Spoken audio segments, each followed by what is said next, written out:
What's going on, guys, and welcome back. So, what a weekend. Holy, did not see that coming.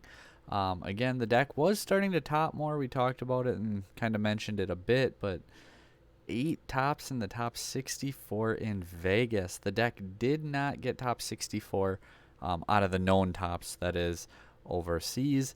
We'll see as that list continues to fill out. So again, the spreadsheet will get updated as we can. So do keep in mind for that. Information linked down below. Probably today at the time of watching this after work, I will get a lot more of this information put into it. So Emerald Steel. Discard. It's back. It's not just Lemon Lime Discard, the songs that. Not too terribly surprised, I guess, because before Bucky took over in set 3, Discard was still really good, and then the Bucky version started to become popularized, and then set 4, well, we all know what happened in set 4.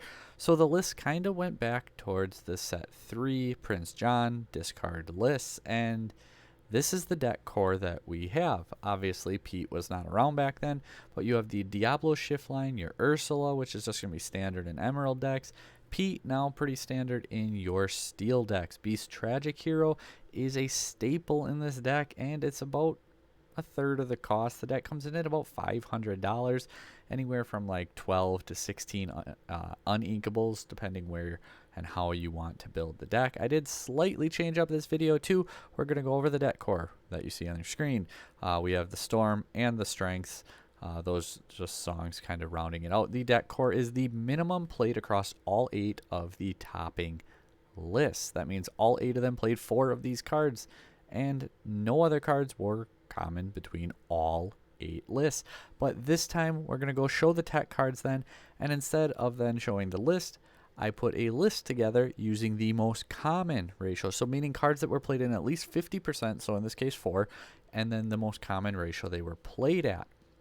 Because the deck core gives a very basic build, but then that common list kind of gives you a really good final build to go off of.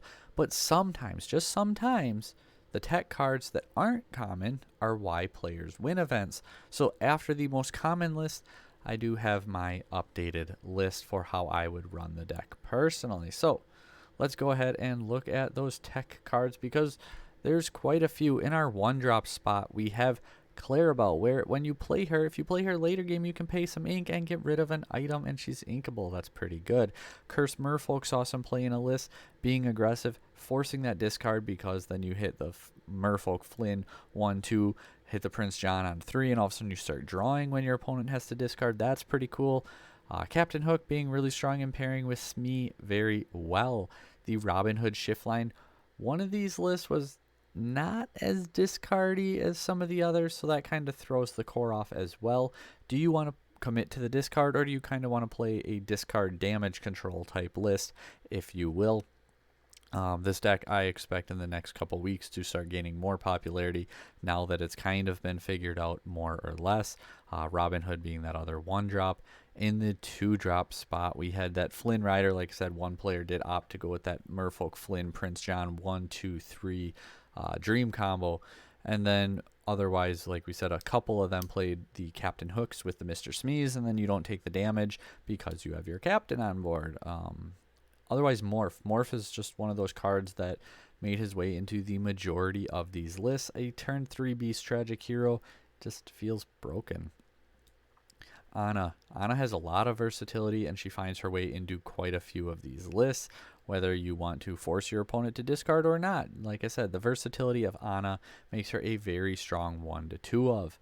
Clarabelle in that 3-drop spot. Again, it's another potential draw card that can also shift you into the big Clarabelle later. Lyle sees a lot of play in tempo decks, and well, maybe we should break those down, because there's a lot of tempo decks between the 2 events as well. It performed really, really well, even getting 2nd place overseas. Lyle just giving your opponent reckless, and then also subtracting the lore. It's a nice tempo disruptor. We mentioned Prince John, and again, Prince John is not in the core because this is a Emerald Steel video, not necessarily discard, even though most of the lists, I believe 6 out of 8, were discard focus lists. So as we go forward, we will separate the two types of builds. Ursula, Deceiver of All, sees play in the majority of them because double singing Storm, double singing Rage, and double singing Sudden Chill. Who knew? Kind of good. Friar Tuck, Muses, a couple 4-drops that just work really well for different reasons. Friar Tuck can backfire if you have the more cards in your hand, so then you don't want to be discarding your own cards. And Muses allows you to play a song, bounce your opponent's characters, and then it just is actually kind of neat. Like say, how does this interaction work? Sudden Chill, you play your Sudden Chill. Let's say Ursula sings Sudden Chill, right? Sudden Chill, they discard a card. Then Muses and Ursula trigger. Muses can bounce a card then, and then Ursula can re-sing Sudden Chill and discard the card you just forced your opponent to put back into their hand. You don't get the Muses on the first one, but you do get it on the second singing of the Sudden Chill. Then we have our Lucifer. So Lucifer is another 5-drop card that just forces discards, possibly 2, and pairs up with the deck really nicely. Usually a niche one of. Robin Hood then, again, paired up in the less discard version because he's just a really strong steel card. Mother Gothel, another good late game tempo disruptor. And again, putting a card back into their hand, sing Sudden Chill, make them discard it. It kind of outs cards on the board that way. Then you have your Simba. It's Rise of the Titans on legs. Kind of neat to see it played in there. Tinkerbell also coming back into the format. Like Steel Song, decks like that. Even the purple steel decks, we're kind of going away from Tinkerbell, but we see Emerald Steel is the home for Tinkerbell. She's going to stick around a bit longer. And then Clarabelle also, again, the card that just gets you a bunch of cards. So doesn't really fit the discard theme though, because ideally your opponent doesn't have cards. So Clarabelle usually isn't going to find her way into discard. Again, moving forward, we will separate the Emerald Steel builds, whether they're discard or the more damage focused, song focused, in regards to that. Cinderella is just a house, and well, Steel's played in a lot of things, and Steel struggles to get rid of her. Sudden Chill, Baboom, couple 2 cost cards, whether you want to deal a couple damage or force your opponent to discard. Again, the majority of these decks are forcing the discards. Bibbidi Boppidi's actually a fun card to play, especially with that Lucifer being able to bounce it, play it, or heaven forbid, if you have your Ursula, you play your Lucifer, they discard an action because they don't want to discard 2 cards, then you sing your Bibbidi, you bounce your Lucifer, you play your Lucifer, they had another action, cool, they discard it, and then Ursula re-sings it, you bounce it, you play it again, and you can potentially have 6 discards in one turn. Minimum of 3 actions, but up to 6 cards discarded in a singular turn. That's just dirty. Hypnotize. At the minimum, you can play it to draw a card, but otherwise you can truly plus because you can make your opponent discard while you draw. The lack of the whole Floodborn Bucky playline means you play these cards instead to force your opponent to discard. Kind of like Baboom, Smash being able to deal some damage is obviously very good. Zeus and Find 'em Flatten 'em, some songs in the 4-drop spot that just make a lot of sense. Zeus going after those locations and pesky castles and libraries. Otherwise, just taking out bigger bodied threats as well, such as dealing 5 to Automatoa, so you only need 3 more to finish it.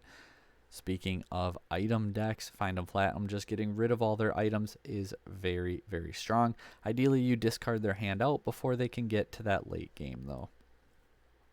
Then we have Bruno. This card, once you start discarding your opponent's hand and they have nothing left, you play this to out cards on the board because they play it back to their hand and it's their only card in their hand, so they discard it at random, guaranteed. Again, just a nice way to out their cards. And then grab your swords, nice little board damage.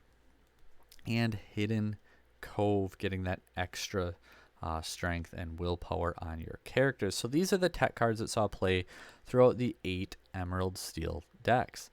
Now we can go ahead and look at a deck list compiled of just the most common ratios. If we take cards that were played in at least half of these 8 at their most common ratio, their one Muses was equal between 2 and 4. I went with 2 because we're already at 61 cards still. Not saying play 61. I'm just saying this is the way it works out. I can't cheat the data to get to my point. The only way I can cheat the data is when there's an even split between a ratio of like 3 played 2, 3 played 4. What do I want to play it at?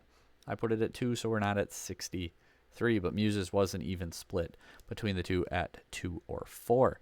So if you were playing the most common ratios of these topping 8, you would have 4 Diablo, 4 Morph, 4 Ursulas, 2 Annas, 4 Diablo, 4 Prince Johns, 4 Ursulas, Pete Game Referee also a 4 of, so lots of 4 ofs. Just the one, actually there's 2 random 2 ofs.